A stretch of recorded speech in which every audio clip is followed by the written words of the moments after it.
Hello guys, welcome back to the channel and to another video where today I'm going to be interviewing the longest serving manager in all of world football. Brent, been manager here at Bacup Borough for over 26 years. Your spell and touchline is believed to make you the longest serving current manager in all of world football.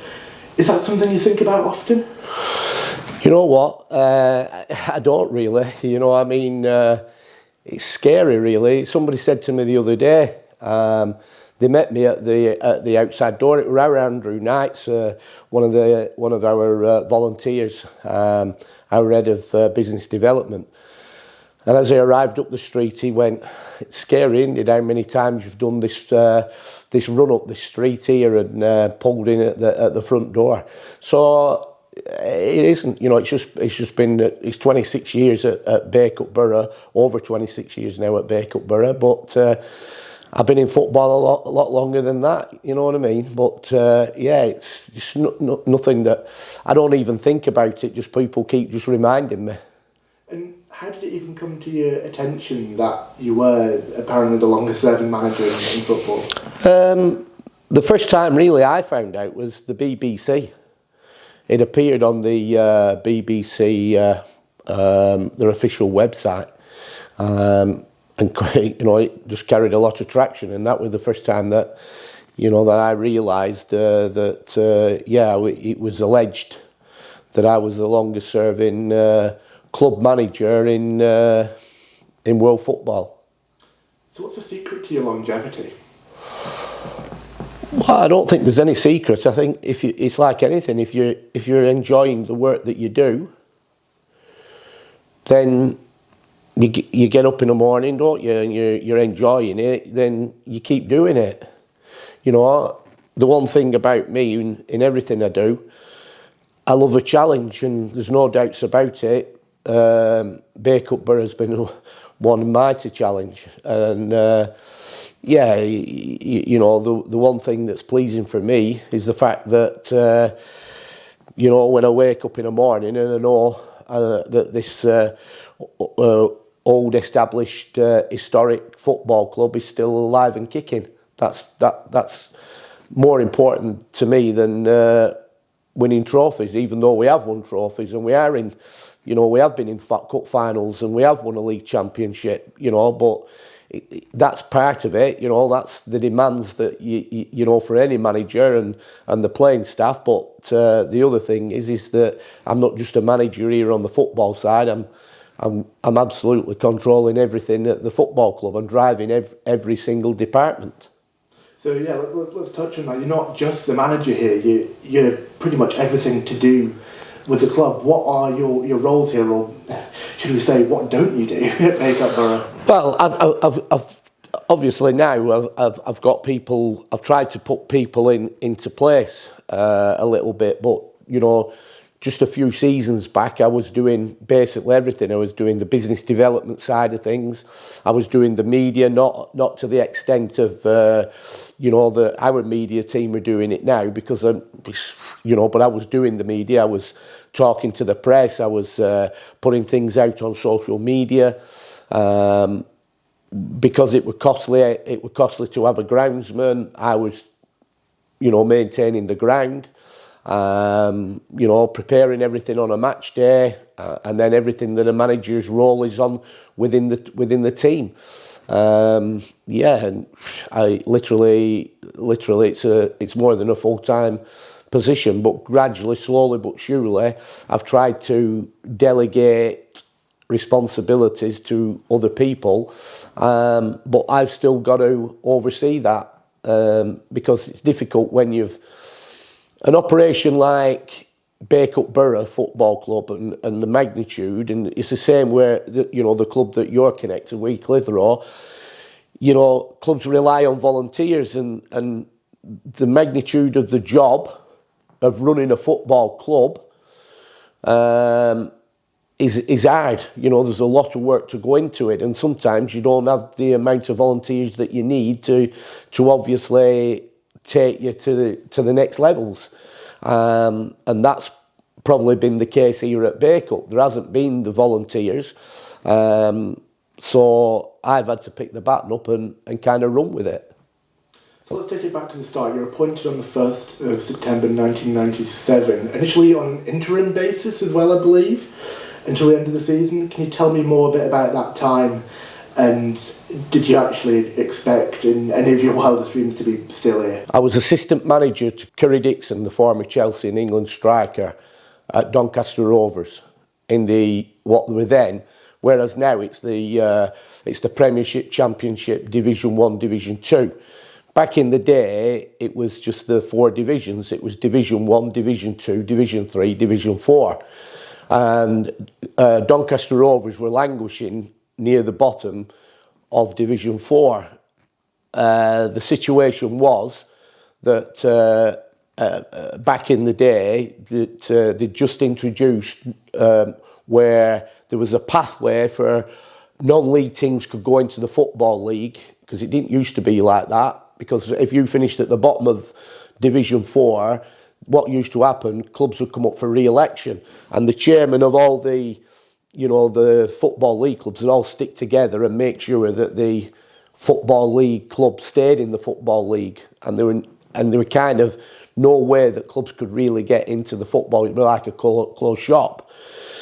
And then the FA made this pathway, the system where that promotion, relegation, and any team finishing at the bottom of the conference would drop into the any team finishing at the bottom of the Football League would drop into the conference, and any team finishing at the top of the conference would get promoted into the Football League.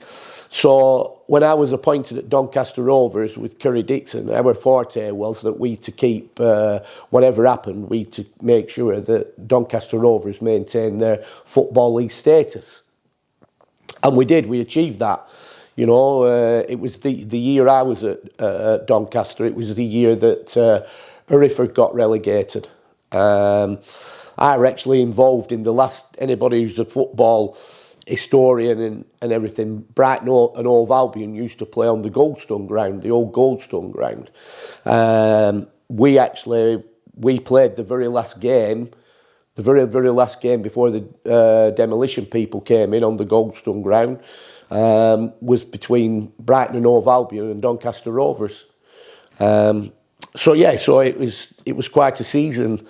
For one thing and another at Doncaster, but our forte was to keep them into the Football League, and we achieved that. But what happened, Doncaster were having a lot of financial problems, and they ended up going into administration. And when they were going into administration, there was still a contract on the table for me to stay on at the club the following season. But I live in the Rosendale Valley. I was commuting to Doncaster every day apart from Thursday and Sunday. Them were the only 2 days I didn't commute to Doncaster. And I also had a business in the Rosendale Valley, which was an old established furniture removal and storage business. So it was, and what was happening, because they were having financial problems and in administration, there was a lot of messing about with payments and everything. And I just felt that as much as it pulled at my heartstrings, because it meant leaving the Football League, I just felt that I couldn't sustain that. I couldn't sustain that with the money I was getting. So reluctantly, I resigned at the end of the season at Doncaster.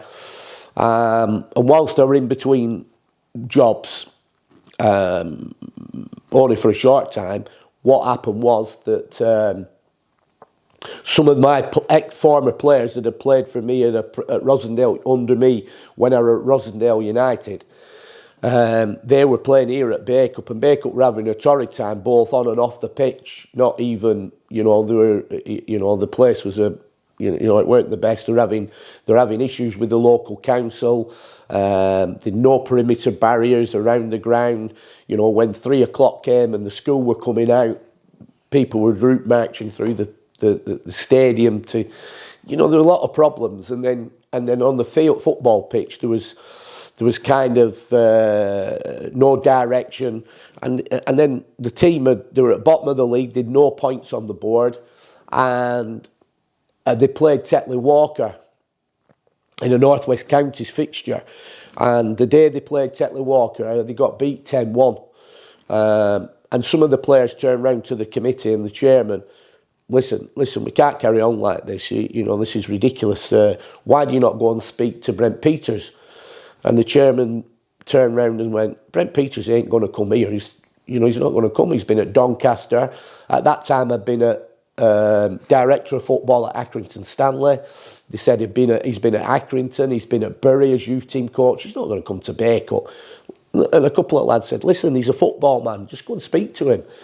Lo and behold, I were out one Saturday evening in the local public house, out with some friends, and that when the director, one of the chairman and one of the directors from Bacup came in and had a word with me and basically said, will you help us out? And my reply were, listen, whilst I'm not in the game, I'm just going to tell you now, I don't mind helping you out, but I'm ambitious, and if anything comes around in the Football League, I'll be applying for it, or I want to go there, I want to stay there. So they said, yeah, that's fine. So I came in, did my job. We finished. I got the team organised, sorted out, brought some new players in, and from a season what started badly, and I didn't take over well, like you said, beginning of September, and there's no points on the board. We finished mid-table that season, but at the end of it, I kind of turned around and said, I've done my bit now. I'm moving on. And the chairman, I remember, stood near the gates at the bottom, and the chairman said to me, looks like it's the end of Bacup Borough. I went, what do you mean? Surely not because I'm leaving. No, there's just, we're in a lot of debt. We're infighting the league, are threatening our league status because the facilities don't meet the ground grading. And nobody's interested in the club.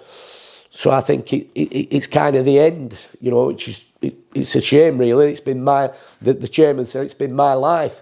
And he kind of pulled at my heartstrings a little bit, and I just sold my furniture removal company, and I kind of said, listen, let's have a look at what's going on. I'll make sure whatever happens, I'll make sure you've got the money to enter into the league next year, and you've got the money to enter into the FA and FA Cup and FA Vase. And basically, I put some money into the club at the time, and would you believe that I was putting some money in the club, but I was walking. But 26 years later, I'm still sat here doing an interview with you. And what's your biggest achievement here? Well, I've said it all along. My biggest achievement is waking up. Look, this club are in a mess. Let's be honest. I mean, when you go around the ground now and take pictures, there's a lot of work going on. So it's not. You look at it now, and people looking at the pictures might thinking, hey, what's going on? But we've got a lot of work going on around the place. You know what I mean? Especially over at the clubhouse side, because we're having a new build clubhouse with which will have a new roof and everything right over the old building. So there's a lot of work going on here. But the fact of the matter is that the club was there's a lot of problems at the club. The club was in a disarray, so it's small steps all the time, and it's not just that, it's the money situation. I mean, this football club for a long, long time only had one man and his dog watching. They were hardly in it, but now our gates are really good, and I think that a lot of that has come. The increase in gates, the COVID situation helped us, and I think it helped a lot of non-league clubs. And the reason why I'm thinking that helped us is because football, you couldn't get your football fix in the football league, but you could get your football fix with non-league. So a lot of people who'd never really been to non-league before suddenly came to Bacup and other clubs and got the football fix and loved the atmosphere and loved the closeness that you are with the players and everything. So our gates since then have really done well. So COVID for me did really, really well in that front. So, but when I talk about biggest achievements at this football club, my biggest achievement, because it was in such a mess financially and it was unstable, and knowing that there's been football clubs in the area since I've been around, like I can name them, Great Harwood Town Football Club, which is not far from Clitheroe, Aslington Football Club, Demise, Rosendale United, who back in the 60s, 70s would be locking horns with Clitheroe. We'd had great games with Clitheroe. They've gone. There's houses on Dart Lane. So in reality, round here, we're kind of the last man standing. So the fact that for me is an achievement, because from where it was to where it is today, you know, when I wake up every morning and I just know that the heartbeat of this club is still there, the history of the club and everything else, that is for me, you know, and where I've been, because, you know, I've kind of worked night and day to save the club. And, you know, I'll make no bones about it. You know, through the day, I'd drive through the night, I'd drive an HGV wagon and all my salary and come into this football club. And during the day, after I'd come off my shift, I'd come up here and do my work, and then I'd go and get my head down in a caravan on the side just to, you know, to recharge my battery. And then at night, I'd be off again on a night shift. You know, that role to save the club. So when you talk about greatest achievement, that this club is still going is my greatest achievement. But in terms of football and on the football side of things, you know, we've done really, really well in my time here. We've had a league championship. We've won the league in my time here. In fact, when we won the league, that was Bacup Borough's first major success in 54 years. You know, we've been to several cup finals. Last year we won the Edward Case Cup. We got to the final in the same year we got to the final of the Macron Cup. Only got beat with Congleton on penalties. I've been to the LFA Lancashire Challenge Cup final. I led them to that at the Reebok, what were the Reebok Bolton Wanderers. But the final were against AFC Fylde, which they were playing 3 leagues above us, but we didn't disgrace ourselves. We got beat 2-1 on the night, so we finished runners up in that. But I guided the Bacup Borough to winning the Macron Cup. So I've done. We've had 2 successes. We beat Newcastle Town at Southport's ground to win the Macron Cup, and we beat Main Road at Curzon Ashton's ground, the Tameside Stadium, to win the Macron Cup. So I've won the Macron Cup twice. I've won the Edward Case Trophy once. I've been runners-up in it once. I've been runners-up in the Macron Cup. So, you know, if you think about it, you know, we've been to several cup finals, not won them all, had a league championship. So I think in my 20 years' time here, I'm working with very little money, you know, where some clubs haven't gone to cup finals, not won league championships. You know, I think we've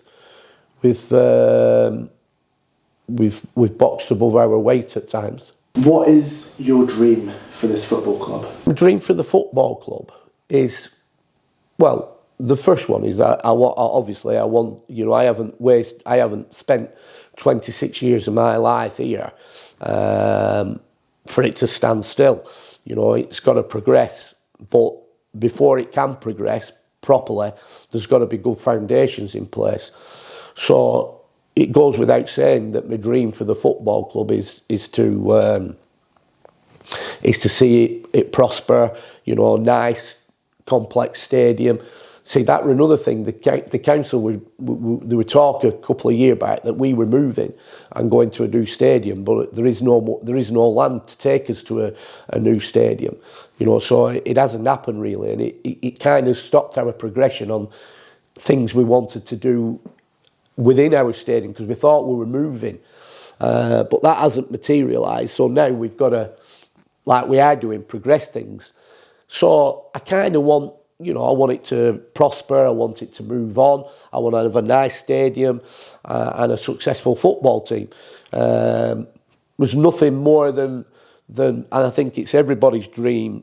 I mean, Clitheroe have been in a great position where they've already done this, but one day I'd like to see, you know, this club, well, with me at the helm, maybe, you know, get to Wembley in the FA Vase and maybe bring that home.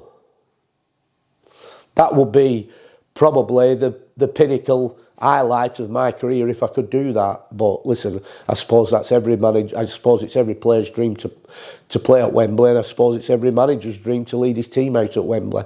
But that would be nice. Do you think you can go for another 26? Good question. I don't think I'll be going for another 26. But listen, I'm not going to give my age away. But let me tell you, yesterday, because our game were off, I booked two sports arenas side by side, and we had a knockout, a team, you know, varying team knockout competition, and we had a staff side in it. So, not giving my age away, obviously I participated in the staff team, and if you saw me throwing myself about on the floor at times in the nets, then yeah, you know, if I keep doing that, I probably won't see another blinking. I probably won't see another 2 year, but never mind. You know, like, but yeah, who knows? You know, listen. As long as I keep enjoying what I'm doing, and the what I really love, and at the minute we've got a talented young, no egos, good players here, and they want to learn, and we, you know, along with myself and my coaching staff, that's what we're doing, and that carries me a long way, you know, and especially when you see the lads and performing like they are performing and playing as well as they are playing, it just gives you that boost to keep going, you know, and you know, long may it continue. As long as my health's there and my fitness is there, why not? So guys, there you have it. That was Brent Peters, the manager of Bacup Borough for over 26 years, making him the longest serving manager in all of world football. What a story, and what a lovely club as well. A huge thank you to both Brent and Deborah for giving up their time and being so hospitable with me on the day. But guys, if you have enjoyed the video, please do not forget to leave a like, and of course subscribe to the channel with notifications turned on so you never miss an upload. Thank you so much for watching once again, and I'll see you in the next one.